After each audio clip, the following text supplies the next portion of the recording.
என் அன்பு குழந்தா, உன்னிடம் பேசுவதற்காகவே உன் அப்பா காத்து கொண்டிருக்கிறேன். ஷீரடியிலிருந்து மங்களங்களை அள்ளி கொண்டு வந்திருக்கிறேன். இந்த மங்களகரமான நாளில் மங்களங்களை கை நிறைய பெற்றுக்கொள். என் மீதான பக்தி உன்னிடம் இருப்பது உண்மையென்றால் இதை முழுவதுமாக கேள். என் மீது நம்பிக்கை இருப்பதால் மட்டுமே இதை முழுவதுமாக கேள். சிறப்பான மாற்றம் உன் வாழ்வில் இன்றே நீ பெறுவாய். என் அன்பு குழந்தையே, உண்மையோடும் ஆன்ம உணர்வோடும் கண்ணீரோடும் நீ என்னிடம் செய்கின்ற பிரார்த்தனைகளை நான் கேட்டுக்கொண்டுதான் இருக்கிறேன். நான் அளிக்கும் பதில்களை உன்னால் புரிந்து கொள்ள முடியாமல் போய்விடுவதால் உன் மனம் போன போக்கில் சுதந்திரமாக நடந்து அவற்றை தட்டி கழித்து விடுகிறாய். பலனை நீ அடிவ முடிவதில்லை. உன் விருப்பப்படி செய்யவும் நடக்கவும் வாழவும் உனக்கு சுதந்திரம் நான் கொடுத்திருக்கிறேன். அதனால் தான் என் செய்கைகளை புரிந்து கொள்ளாமலும் கீழ்ப்படியாமலும் உன்னால் சுயமான போக்கின்படி நடக்க முடிகிறது. இந்த சுதந்திர உணர்வுதான் இந்த அளவுக்கு கீழே இறக்கி வைத்து விட்டது உன் வாழ்வை. கீழே இறங்கிவிட்டோமே என்று நீ வருத்தப்படுகிறாய். கீழே வந்துவிட்ட போதும் உன்னை நினைத்து நான் பெருமைதான் படுகிறேன். என் பிள்ளையை நினைத்து நான் பெருமைதான் படுகிறேன். உனது இரக்க குணம், பிறருக்கு உதவ வேண்டும் என்கிற உன்னதமான மனோபாவம், எந்த நிலையிலும் பிறர் கஷ்டப்படுத்துவதை காண சகிக்காத உன் மனம் இருக்கும் இடத்திற்கு விசுவாசத்துடன் நடந்து கொள்ள வேண்டும் என்று நினைத்து அதன்படி நடந்தால்தான் கீழ் நிலைக்கு இறங்க நேர்ந்தது என்று நீ நினைக்கிறாய். கெட்டவர்களும் கெடுமதி உள்ளவர்களும் நன்றாக இருக்கும் பொழுது நல்லவர்களான நாங்கள் மட்டும் ஏன் கஷ்டப்பட வேண்டும்? கஷ்டத்தை மட்டும் ஏன் இறைவன் எனக்கு மட்டும் பரிசாக தர வேண்டும் என்று உன் மனம் நினைக்கிறது. உன்னை போல் நல்லவர்களும் இப்படித்தான் புலம்பிக் கொண்டிருக்கிறார்கள். இது இன்றோ நேற்றோ தொடங்கி நடந்து வருகிற விஷயம் அல்ல என்பதை புரிந்து கொள். காலம் காலமாய் நல்லவர்கள் புலம்புவது தொடர்கதையாகத்தான் இருந்து கொண்டிருக்கிறது. நான் உன்னிடம் அதிகமாக விளங்க வேண்டுமென்றால் நீ கஷ்டப்பட்டுதான் ஆக வேண்டும். ஏனென்றால் நான் நல்லவர்கள் மனதில் மட்டுமே வாழ முடியும். கெட்டவர்கள் மனதில் எனக்கு ஏது இடம்? இப்படி உன்னை கஷ்டப்படுத்தி வாழ்வதால் என்ன பலன் என்று நீ நினைக்கக்கூட செய்யலாம். நான் உன்னை கஷ்டப்படுத்துவது உன்னை பக்குவப்படுத்துவதற்காகவே மட்டுமன்றி உன்னை அழ வைப்பதற்கோ விழ வைப்பதற்கோ அல்ல. உன்னை பெருமைப்படுத்துவதற்கு உனக்கு வரப்பிரசாதமாக நான் கஷ்டத்தை உனக்கு கொடுத்திருக்கிறேன். உன்னுடைய தகுதிக்கும் தாங்கும் சக்திக்கும் ஏற்பதான் கஷ்டத்தை நான் தருகிறேன். அதை உன்னால் சமாளிக்க முடியும் என்று தெரிந்த பிறகே கஷ்டம் வர தயாராக இருக்கிறது உன்னிடம். இந்த நேரத்தில் நீ வேகமாக செயல்பட வேண்டுமே தவிர கஷ்டம் வந்துவிட்டதே என்று சோர்ந்து உட்கார்ந்து விடாதே. நிறைய சிந்தனை செய்ய பழகு. அதன் மூலம் இப்போதுள்ள நிலையை விட பல மடங்கு உயர்வடைய வேண்டும் என்பதற்காகவே இதை உனக்கு நான் கொடுத்தேன். உன் வாழ்க்கையில் உள்ள இருளெல்லாம் நீங்கி பிரம்ம முகூர்த்தம் ஆரம்பமாகிவிட்டது. அப்படியே உனது கஷ்டங்களும் பிரச்சனைகளும் முடிந்து போகும். எல்லா துன்பங்களும் விளங்கி புத்துணர்வோடு நீ இருக்கப் போகிறாய். சோர்ந்து போகாதே, தைரியமாக இரு. இதோ உன்னோடு நான் இருந்து கொண்டுதான் இருக்கிறேன். என் மீது முழு நம்பிக்கை இருக்கிறதல்லவா? அப்படி என்றால் மனதை முதலில் நிதானமாக வைத்துக்கொள். தேவையில்லாத சிந்தனைகளை நினைத்து நினைத்து உன் மனதை போட்டு குழப்பிக்கொண்டே இருக்காதே. உன் விதி மாறி விஸ்வரூபம் எடுக்கத்தான் போகிறாய். நீ நினைத்தது எல்லாம் நடந்தே தீரும். வழியே இல்லை என்று நீ தருமாறும் இடத்தில் கூட உனக்காக நான் ஒரு வழியை உண்டு பண்ணுவேன். நான் உன் வீட்டுக்கே வந்து உனக்கான வழியில் கைப்பிடித்து உன்னை அழைத்து செல்வேன். திடீர் அதிர்ஷ்டம் உன்னை தேடி வர வைப்பேன் உன் சாயிநாதா. என்ன கவலை எனக்கு என்று நீ சொல்லும் அளவிற்கு உன் வாழ்வில் நான் மாற்றத்தை உண்டு பண்ணுவேன். உனக்கு விருப்பமான அனைத்தையும் உனக்காகவே கொண்டு வந்து நான் சேர்ப்பேன். என் கையை பிடித்து மேலேறி வா. என் கைகளை பிடித்துக்கொள். உனக்கான பேருதவி உனக்காகவே உன்னை வந்து சேரும். இருப்பதை அனுபவிக்காமல் ஓடிக்கொண்டே இருக்காதே. உன்னிடம் என்ன இருக்கிறதோ அதை அப்படியே ஏற்றுக்கொண்டு வாழ பழகிக்கொள். அப்பொழுதுதான் நீ செய்ய நினைப்பது, நீ என்ன நடக்க வேண்டும் என்று நினைத்து கொண்டிருக்கிறாயோ எதுவுமே தடைப்படாமல் உன்னை வந்து சேரும். எனது அற்புதத்தை உடனே காணப்போகும் அந்த நல்ல நேரம் எல்லாம் கூடி வந்துவிட்டது. சர்வ நிச்சயமாக நல்ல தகவல் உன் வீடு தேடி வரும். இன்பம் துன்பம் என்று எதுவுமே நிரந்தரமே அல்ல. நீ துன்பமாக வருந்தும் ஒரு நிகழ்வு மற்றவர்களுக்கு இன்பமாக இருக்கலாம். நீ இன்பமாக ஆனந்தமாக கருதும் ஒரு நிகழ்வு மற்றவர்களுக்கு அதீத துன்பமாகவும் இருக்கலாம். இந்த உலக வாழ்வில் இன்பமோ துன்பமோ எதுவுமே நிரந்தரம் அல்ல. உன்னுடைய எண்ணங்களை பொறுத்துதான் அமையும் இன்பமும் துன்பமும். நீ அதை எப்படி பார்க்கிறாயோ அதை பொறுத்துதான் உன் வாழ்க்கையின் அமைப்பே இருக்கிறது. இன்பம் வந்துவிட்டால் நிலை கொள்ளாமல் ஆடுவதும், துன்பம் வந்துவிட்டால் அப்படியே சரிந்து உட்கார்ந்து விடுவதுமாக இருந்தால் எதையுமே உன்னால் நகர்த்தக்கூட முடியாது. எதையுமே சரிசமமாக பார்க்க பழகிக்கொள். நீ நினைப்பதற்கு மேலாகவே உன் வாழ்க்கையில் மகிழ்ச்சி உன்னை வந்து சேரும். வரங்களை அள்ளி அள்ளி பெற்றுக்கொள்வாய். நேற்று நீ துன்பமாக கடந்த ஒரு நிகழ்வு இன்று இன்பமாக உனக்கு மாறி இருக்கலாம். அதேபோல் இன்று நீ துன்பமாகவோ இன்பமாகவோ கருதும் ஒரு நிகழ்வு நாளையே உனக்கு இன்பமாகவும் மாறலாம், துன்பமாகவும் மாறலாம். உன் பார்வையை பொறுத்துதான் அதில் அமர்ந்திருக்கிறது. உன்னுடைய எண்ணத்தை பொறுத்துதான் அது நிகழவும் செய்கிறது. காலம் அதற்கான மாற்றத்தை கொண்டு வந்து கொண்டுதான் இருக்கும். இன்பமாக இருந்தாலும் சரி, துன்பமாக இருந்தாலும் சரி, எதுவாக இருந்தாலும் சரி, எதுவுமே உன்னிடம் நிரந்தரமாக கடைசி வரை இருக்கப் போவதில்லை என்பதுதான் நிதர்சனமான உண்மை. அதுதான் சத்தியமும் கூட. இதுதான் நம் வாழ்க்கையில் சந்தோஷம், இதுதான் நமக்கான இன்பம் என்று நீ நினைத்து சந்தோஷப்படும் ஒரு விஷயம் உனக்கு துன்பமாக கூட மாறலாம். அதேபோல் இதுதான் நம் வாழ்க்கையில் மிகப்பெரிய துன்பம், இந்த துன்பத்தை இனி நம் வாழ்க்கையில் அடையவே கூடாது என்று நீ நினைக்கும் ஒரு விஷயம் கூட உனக்கு மிக இன்பமாக கூட மாறலாம். நான் கூறுவது மிகவும் குழப்பமாக இருக்கிறதா? புரியவில்லையா? இப்பொழுது நான் கூறுவதை கவனமாக கேள். உன் மனதில் ஒரு புது தெம்பு பிறக்கும். ஏதோ ஒரு இடத்திற்கு நீ பயணம் செய்து கொண்டிருக்கிறாய். அந்த பயணத்தில் மிகவும் அபூர்வமான ஒரு நண்பர் உனக்கு கிடைக்கிறார். அவரிடம் இருந்து நீ கற்றுக்கொள்ள வேண்டிய விஷயம் அவ்வளவு இருக்கிறது என்பதை நினைத்து கொண்டு அவரோடு பேசிய அந்த பழக்கத்தை வைத்துக்கொண்டு மிகவும் இன்பமாக இருக்கிறாய். சற்று நேரத்தில் அந்த மனிதருக்கு ஒரு விபத்து உள்ளாகிறது. விபத்தை அந்த மனிதர் சந்திக்கிறார். இப்பொழுது சொல், அந்த மனிதரை நீ சந்தித்து கொண்டிருப்பது, சந்தித்தது இன்பமாக இருக்குமா உனக்கு அல்லது துன்பமாக இருக்குமா? பார்க்கும் பார்வையில்தான் எல்லாமே அடங்கி இருக்கிறது. அவர் ஏதோ செய்த தவறுக்காகத்தான் இப்பொழுது தண்டனையை அனுபவிக்கிறார். அப்படியென்றால் அவர் தவறு செய்வதுதான் தவறு செய்தவர் என்று வைத்து கொண்டால், உன்னிடம் அவர் கூறிய நல்ல ஒழுக்கங்கள், நல்ல எண்ணங்கள், நல்ல சிந்தனைகளை பார்க்கும் பொழுது அவர் ஒரு பொக்கிஷமான அருமையான மனிதர் என்று கூட சொல்லலாம். நீ பார்க்கும் பார்வையில்தான் எல்லாமே அமைந்து இருக்கிறது. நீ சந்தோஷத்தை சந்தோஷமாக எடுத்துக்கொண்டால் அது மிக ஆனந்தமாகவே இருக்கும். துன்பத்தை துன்பம் வந்துவிட்டதே என்று சலித்து உட்காராமல் அதையும் எதிர்த்து நின்று போராட கற்றுக்கொண்டால் உனக்கு வந்த துன்பம் கூட மகிழ்ச்சியாக மாறும். இதுதான் வாழ்க்கையின் ரகசியமும் கூட. உன்னுடைய வாழ்க்கையில் நடந்தது, நடந்து கொண்டிருப்பது, நடக்கப் போவது எதில் உண்மை, எதில் பொய் அமைந்திருக்கிறது, எதுவெல்லாம் மாயை என்று யாராலும் அறிந்து கொள்ளவே முடியாது, புரிந்து கொள்ளவும் முடியாது.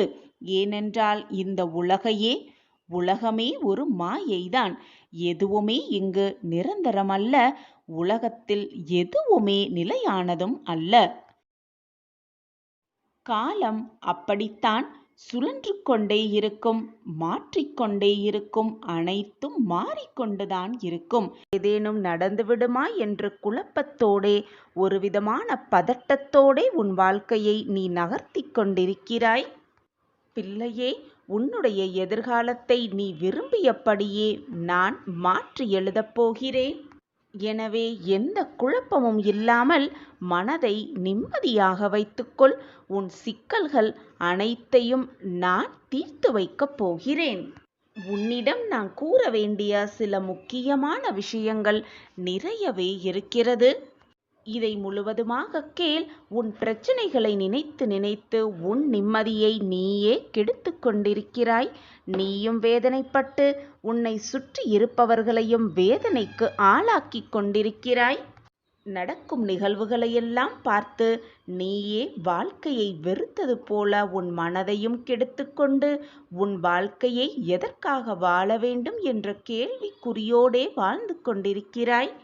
அந்த பிரச்சனையை எப்படி சரி செய்வது என்று தெரியாமல் கூட இருண்ட காட்டில் சிக்கிக்கொண்டு தவிப்பது போல மாட்டிக்கொண்டு முழித்து கொண்டிருக்கிறாய். நீ இப்படி இருப்பதால்தான் உன்னால் எந்த முடிவையும் சரிவர எடுக்க முடியாமல் குழம்பிக் கொண்டிருக்கிறாய். நான் மீண்டும் மீண்டும் உனக்கு வலியுறுத்தி கொண்டே இருக்கிறேன். என் பிள்ளை, எப்பொழுதுமே பயப்படவே கூடாது.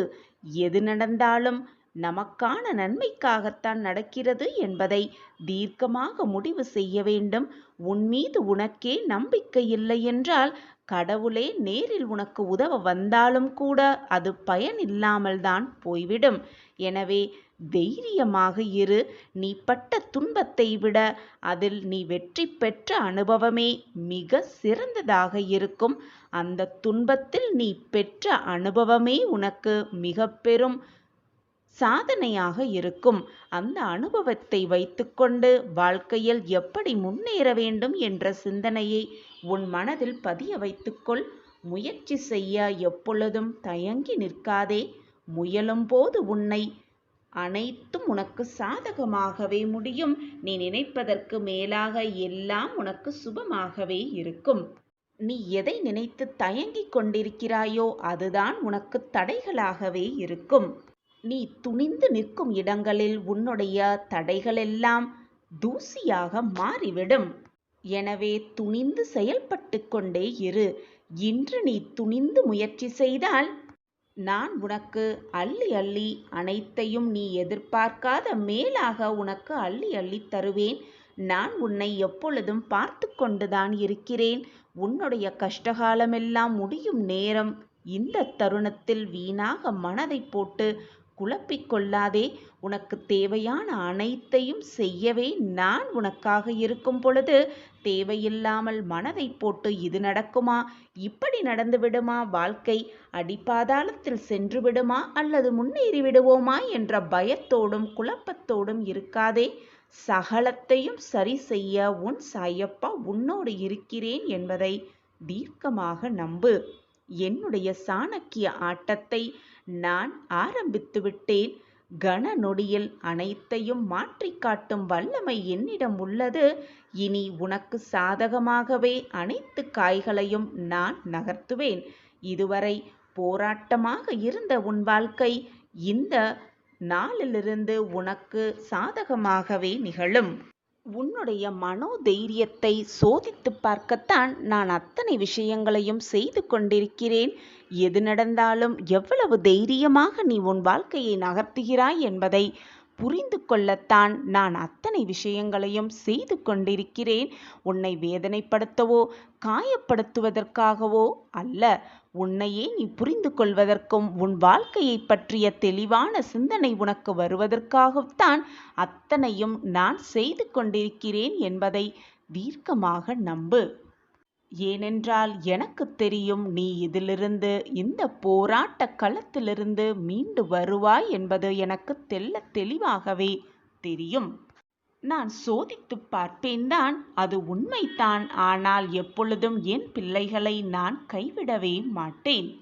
உன்னிடம் அன்பாக பேசும் எவருமே உன்னிடம் அன்பாக இருக்கிறார்கள் என்பதை புரிந்து கொள்ளாதே, தவறாக எண்ணி விடாதே. ஏனென்றால் உன்னை சுற்றி இருப்பவர்களெல்லாம் உன்னிடம் அன்பாக இருப்பது போல் பாவனை செய்து கொண்டிருக்கிறார்கள்.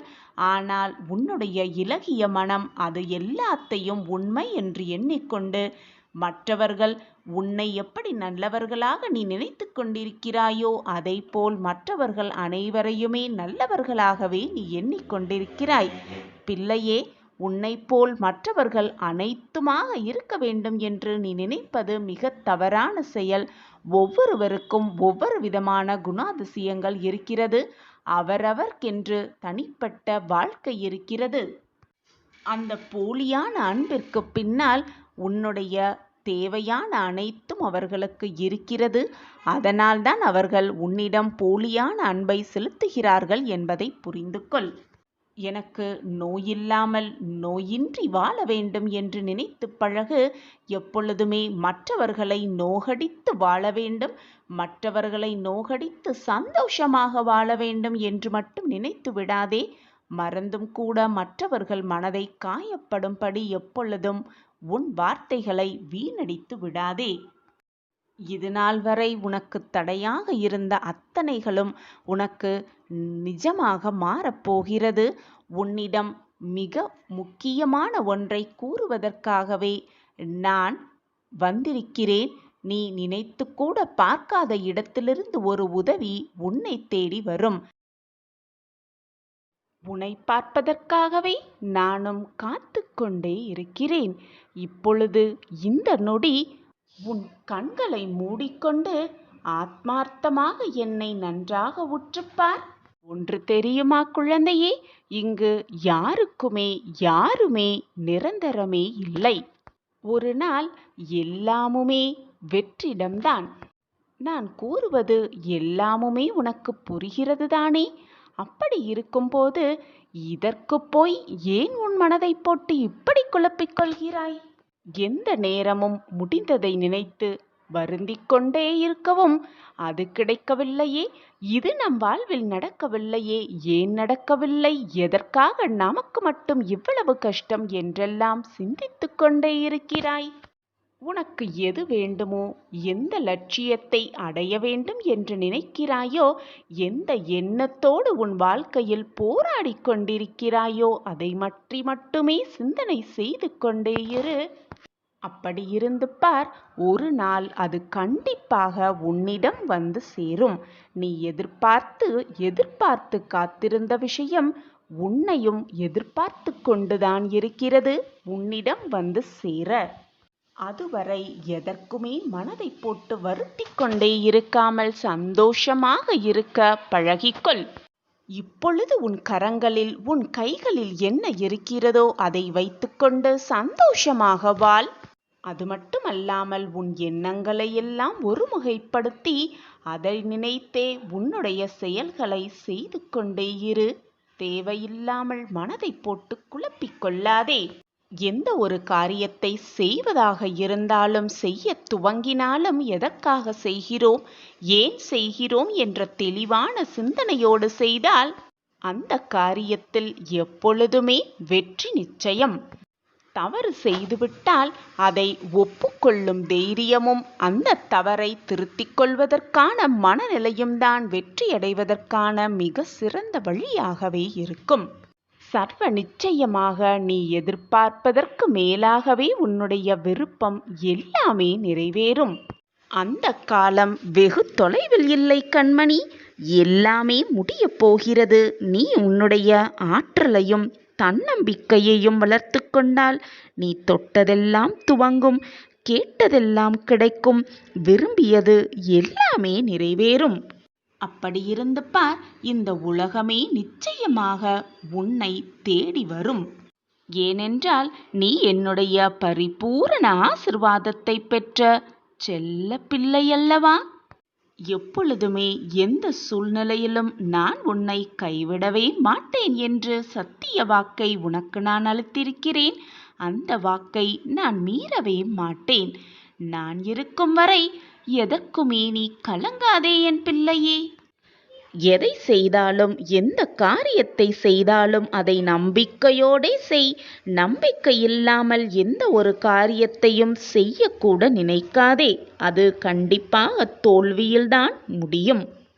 எவ்வளவு பெரிய துயரத்தில் நீ இருந்தாலும் நீ என்னிடம் வைக்கும் நம்பிக்கை உன்னை எவ்வளவு பெரிய கஷ்டத்திலிருந்தும் காப்பாற்றும். நான் உன்னை கைவிட மாட்டேன், காப்பாற்றியே தீருவேன். இன்னும் சிறிது நேரமே பொறுமையாக இரு. உன் கவலைகளையெல்லாம் என் காலடியில் சமர்ப்பித்து விட்டாயல்லவா? உன் வேண்டுதல் எல்லாமே நிறைவேறும். எல்லாமே உனக்கு சாதகமாகவே முடியும். நீ எத்தனை பெரிய தவறு செய்தாலும், எத்தனை பெரிய துரோகம் இழைத்திருந்தாலும், நம்பிக்கை துரோகம் செய்திருந்தாலும், நீ எப்பொழுது மனம் மாறி திருந்திவிட்டாயோ, எப்பொழுது உன் காலடி என் தர்பாரில் வந்துவிட்டதோ, அப்பொழுதே உன்னை அனைவருமே மன்னித்திருப்பார்கள். உன் பாவங்களிலிருந்து நீ விடுபட்டிருப்பாய். இனி உன் வாழ்க்கையில் நீ தொட்டதெல்லாம் ஜெயமே. நான் இருக்கையில், இந்த சாய் உனக்கு இருக்கையில் உனக்கு கவலை ஏது? நமக்கு ஒரு சில வழிகள்தான் தெரியும். ஆனால் நம்மை படைத்த இறைவனுக்கும் இந்த பிரபஞ்சத்துக்கும் 1000 வழிகள் தெரியும். எனவே அனைத்தும் சரியாகிவிடும். கவலை வேண்டாம். உங்களுக்கு வரக்கூடிய பிரச்சனைகள் எல்லாம் ஒரு முடிவுக்கு வரும். அதற்கு உன் சாய் அப்பாவே பொறுப்பு. இந்த உலகம் மிக மோசமான மனிதர்களை கொண்ட உலகமாக இருக்கிறது என் குழந்தையே. யார் எப்பொழுது எப்படி மாறுவார்கள் என்று யாராலுமே கணிக்கவே முடியாது. அப்படியாப்பட்ட மனிதர்களுக்கு நடுவில்தான் நீ மாட்டிக்கொண்டிருக்கிறாய். உன்னுடைய நிம்மதியும் மற்றவர்கள் கையில் இல்லை, உன்னுடைய சந்தோஷமும் மற்றவர்கள் கையில் இல்லை என் குழந்தையே. உன்னுடைய சந்தோஷமும் நிம்மதியும் உன் கையில்தான் இருக்கிறது குழந்தையே. அது எங்கும் போய் தேடி அலையாதே. உன் மனதை நிம்மதியாக வைத்து கொண்டாலே போதும். உன்னுடைய மகிழ்ச்சி, சந்தோஷம், ஆனந்தம், நிம்மதி எல்லாம் ஒவ்வொன்றாக உன்னை தேடி வந்து கொண்டே இருக்கும். அதற்கு உன் சாய் அப்பாதான் சாட்சி. நீ மற்றவர்களிடம் எப்படி நடந்து கொள்கிறாய் என்பதை பொறுத்துதான் அது மீண்டும் உனக்கு கிடைக்கப் பெறுகிறது. நீ மற்றவர்களின் மனதை காயப்படுத்தாமல் இருந்தால் உன் மனதையும் காயப்படுத்தாமல் இருக்க உன்னை சுற்றி செயல்களெல்லாம் நடக்கும். நீ மற்றவர்களிடம் நல்லவர்களாக நடந்து கொண்டால், நாணயம் மிகுந்தவர்களாக நடந்து கொண்டால் அது மீண்டும் உன்னிடமே வந்து சேரும். அதே போல நீ மற்றவர்களுக்கு கெடுதல் நினைத்தால் அதுவே மீண்டும் உனக்கு வந்து சேரும். இதுதான் உலக நியதி. அப்படித்தான் உன் வாழ்க்கை எப்படி செல்ல வேண்டும், எப்படி இருக்க வேண்டும் என்று உன்னுடைய எண்ணம் வழியாகவும் உன்னுடைய செயல்கள் வழியாகவும் உன் வாழ்க்கையை நீயே தீர்மானம் செய்து விடுகிறாய் என் பிள்ளையே. மிக மோசமான மனிதர்கள் வாழ்ந்து கொண்டிருக்கும் மத்தியில் நாம் இருக்கும் பொழுது நம்மை பற்றி சுற்றி இருப்பவர்கள் என்ன யோசிக்கிறார்கள், என்ன பேசுகிறார்கள் என்பதை காதில் வாங்கி கொண்டால் வீணாக மனம்தான் வேதனைப்படும். வாழ்க்கையை சரிவர ஓட்ட முடியாது குழந்தையே. எனவே உன் மனதிற்கு எது சரி என்று படுகிறதோ அதை மட்டும் நீ செய்து கொண்டே இரு. உன்னை சுற்றி இருப்பவர்கள் என்ன நினைப்பார்கள், என்ன யோசிப்பார்கள், என்ன பேசுவார்கள் என்றெல்லாம் நினைத்து கொண்டிருந்தால் அடுத்த அடி கூட உன் வாழ்வில் நீ எடுத்து வைக்கவே முடியாது. 1000 பேசட்டும், 1000 பேசி இருக்கட்டும், எது வேணாலும் நடக்கட்டும். அவர்களுக்கு ஒரு வேலை நடக்க வேண்டும் என்றால் உன்னை தலையில் வைத்து கொண்டாடுவார்கள். அதுவே அந்த வேலை முடிந்துவிட்டால் உடனே உன்னை கீழே தள்ளிவிடுவார்கள். இதுதான் உலக நியதியும் கூட, இந்த உலகத்தில் வாழும் மனிதர்களின் மனோபாவமும் கூட. உன்னை போல் உன்னை சுற்றி இருப்பவர்கள் அனைவரையும் சரிசமமாக எண்ணிவிடாதே. அனைவரையும் நல்லவர்களாகவே எண்ணிவிடாதே. நமக்கு எப்படி நல்ல பயன் நடக்கும் என்று தெரியாது. ஆனால் எப்படியும் நடக்கும் என்று நம்பலாம். நம்பிக்கைதான் வாழ்க்கை. எதையும் இலகுவாக நம்புவது சிலரின் இயல்பு. நீ அழகாய் இருக்கிறாய் என்று சொன்னால் அதை நம்புகிறோமோ இல்லையோ, சொல்கிறவன் மீது நமக்கொரு நம்பிக்கை வந்துவிடுகிறது. நம்பகமான கடை, நம்பகமான நிறுவனம், நம்பகமான மனிதர் என்று தம்மை பிறர் நம்ப செய்யும் முயற்சிகளில்தான் இந்த உலகமே வாழ்ந்து கொண்டிருக்கிறது பிள்ளையே. நம்புவதென்பது ஒரு எண்ணமாக இருக்கிறதே தவிர நம்பிக்கையாக எதுவுமே இல்லை. இரண்டில் எதுவாயினும் அது பூரணமாகவும் முழுமையாகவும் இருக்க வேண்டும் என்பதே உன் சாயப்பாவின் விருப்பம்.